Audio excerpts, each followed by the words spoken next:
لګي او د خلکو نه جبونه کټ کوي او ډاکټر پیاچي دوی مدا چې موږ ناسو په دغه ټیم کې په ان موقع باندې پرسه د مدر خواته ناسو بلډینګ چې کوم نوې دی په هغه بلډینګ زموږ نه د برنه د چت نه بدري لغراله موږ په تیار میټینګ باندې ورغلي او بالکل دا سیریز دا د سارو مې له خونه چې تو ټینډر کې بلکې په یو کمزوري طریقې سره هغه طریقه سٹارټ کړې و بیا په لګېدلې لري اوس ټینډر کېږي مونږ په ورالو چې راځي دا نه منو دا قوم دی ته جوګه نه دی بالکل نه دي تیار مونږ ام اس اف ته وینا وکړه چې دا منی کا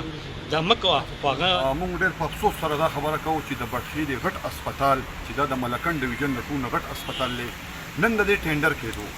او دا بالکل په غلطه لاره باندې دوه راغلي دي په اخبار کې اشتهار هم نه راغلی دوه وایي چې به په چند اخبار کې دغه نه چند اخبار شیشه دی ما ته په بټخي کې 15 تنه وایي چې چند اخبار زو پیژن زو ګناهګار یم به موږ د دې مخالفت کوو موږ په تیار میټینګ باندې ورغلي او بالکل دا سیریز د سارو مې له خونه چې تو ټینډر کې تو به موږ د بټخي د هسپتال ټینډر موږ نه منو موږ د ډي سي سي هم شکریا ادا کوم ډي سي سي په لمرالو موږ خپل خبرې مې ستم په ریکارډ باندې راوځه که د بټخي د هسپتال د پارکینګ ټینډر وکړو زما سره تکړه خلک ولاړ دي دلته دا ناظم صاحب ولاړ دی مولانا صاحب ولاړ دی عبدالحکیم بھائی ولاړ دی سکندر خان بھائی ولاړ دی به مو استاد راشي موږ په هېڅ صورت نه منو به په دې کې روډونه بندېږي روډونو ته تیار وکړه جیلونو ته تیار زموږ دا پیغام دی انشاءالله د هغې پورې موږ په قرار نه کېږو څوک چې موږ دا ټینډر چې دی دا موږ کینسل کړی د ټینډر په دوران کې د هسپتال کې ټینډر روانو په ام اس په دفتر کې ټینډر روانو موږ د ټول ورالو یو 2 نمبري روانه ده په چند اخبار کې چې هغه څوک 10 کسان ګوري نه ملامه په خل راځم نه ټیک ده جی او هغه ټینډر شوی دی او ټینډر چې دی نو څه کوم اوس اشتهار لګېدلی دی اوس ټینډر کېږي مونږ پې ورالو چې راځي دا نه منو دا قوم دی ته جوګه نه دی ته بالکل نه دي تیار بھائی تو د هسپتال د ننوتو څنګه پیسې دی سړی هسې ایمرجنسي ته نوت بیمار کوځئ واپس راوځي او ته چې پیسې تیارې سړی لی بروم ته بیمار کوځئ یا راخېټې ته ته پیسې هلې په کم قانون تیارې په کم کیپیسټي تیارې نو بای باندې پیر احمد شاه چې دی ډېر تفصیلي خبرو کړه قانوني پیچیدګۍ ورته رامخې ته کړې قراره کابینټ لا یا د اسمبلۍ د فلو له چې دی دا اډر راغلي بوټیک ته کنې نو موږ ته ته وښیه بهرحال بیا موږ لاړو ډي سي صاحب لا موږ د هغه ډېر انتهایي مشکور وو ډېر نر هلک دی ډېر نر پښتون دی هغه زموږ خبره مو اورېدله هغه ام اس صاحب ته دا احکامات جاری کړه شیخانه دا په صحیح اخبار کې په جن اخبار کې نه دی راغلی په صحیح اخبار عوامي ایشو موږ ته جوړېږي چونکې تو په دې ټیم کې چې دی نو دا ټینډر چې دی دا فیلل رکاو کا ودروه مه کوه دا نو موږ د هغه ډېر شکر ګزار یو د عوامو د طرفه موږ د هغه ډېر شکریا ادا کوو دا موږ انشاءالله دا ډاډګیرنه ورکوو چې د عوام په بهتر مفادو کې چې انشاءالله موږ دا ټول قوم د سیاسي پارټۍ سماجي کارکنان دا ټول به موږ د انتظامي سره څنګ په څنګ ولاړو انشاءالله چې ملکن ډیویژن د ټیکس فری زون دی په دې کې ټیکس بیس نشته دا حکومت چې د پی ټی آی حکومت د 1 کال یا اتم کال د فرض کې ټیکسز دې خلاف مخکې دا اوس به په کار پاک باندې ټیکس نشته دې یو پیرو کو هغه په اتر خبرې کو بوګه سره کوم شو دوباره بیا کېدو په ان موقع باندې سره د پیرسمو زنده مشران سره سیاسي ورالو لکه ډي سي لم ګولړو خدای پاک د ډي سي ډېر زیات خو کی چې ډي سي موږ کوی دا فیس نو فیس یسا دې هغه سره لکه هغه معنی سره دنګ زمونږ نه د برنه د چت نه بدري لغراله سیلینګ او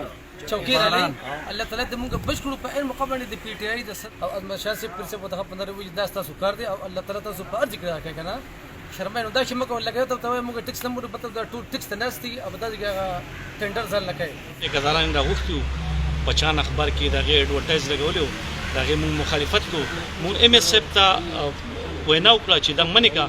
دا مکوه هغه نه منل موږ ډي سي صاحب لورلو هغه خبر ومنله او هغه دغه چې کوم دی ډیلی کو ایڈورټایز لہذا دلته دا هسپتال دی نو دې کې مختلف خلک راځي او بیماران ورسره نو هغه به خپل بیمار زی ته رسي او ټیکس باندې کوي منګ نن چې دا کوم د کار پارکینګ په حواله سره دغه و د ام اس اف سره ملاو شو ډي سي سره ملاو شو او په دې کې ډېر قانوني پلا ده لکه دا دی یو غیر قانوني ټیکس په خلکو باندې یو جګه ټیکس په خلکو لګولو د دې سره هیڅ ثبوت نشته د دې سره هیڅ قانوني لاره نشته نو موږ د ډي سي صاحب شکریا ادا کوو چې هغه فلل پر د ټایم بینګ د سیز رکاو کو او چې په نیګوسییشن باندې به خبره کوو ځکه دا غریب خلک دی هغې سره د 10 روپۍ د پیس نه ته 50 روپۍ د اخلي د دوایي پیسې ورسره نشته نور څه دغه ګوره حکومت وخت دا د سټیټ ذمہواری چې د خلکو له فیسیلیټیز ورکړي په هیلث کې په ایجوکیشن کې خو هغه لګي د خلکو نه جبونه کټ کوي او ډاکه پیاچي بیا چې په کوم اخبارونو کې ورکړي دا ریکګنایز اخبار نه دي ټول په 2 نمبرې باندې دا معاملې روانه وه نو د دې نه به لانجه جوړېږي موږ د دې خلاف احتجاج هم کوو روډ هم بندوو جیلونو ته پیوم دي او قانوني لاره هم اختیاروو د دوی سره قانوني هېڅ لاره نشته دا خو بس دغلته بندرباټ جوړ کړی دی او په یو بل یې تقسیموي موږ د دې خلاف یو په هغې کې یو ایشو وه د پارک ایشو او د ډېر وخت نه را روانه وه په هغې باندې سیاسي وګړو او سیاسي مشرانو په هر ټایم باندې اواز اوچت کړی و دې موقع باندې هم خو یو په هغې کې یو مسله راتله به چې یاره د هغې یو ټینډر شوی دی او په دې کې چې اوس موږ په منځ کې د اسیز ودرونو نقصان دی پکې اوس د هغې د دوباره نوې ټینډر کېدو خو د هغه چې کومه طریقه وه نو هغه طریقه پراپر طریقه نه وه بلکې په یو کمزوري طریقې سره هغې هغه طریقه سټارټ کړې وه بیا په هغې کې دا مشرانو ورالو د هغوی سره هم خبره وکړه الله دې هغوی له عزت ورکړي زموږ خبره هغوی واورېدله ډي سي صاحب هم واورېدله ایم ایس صاحب هم واورېدله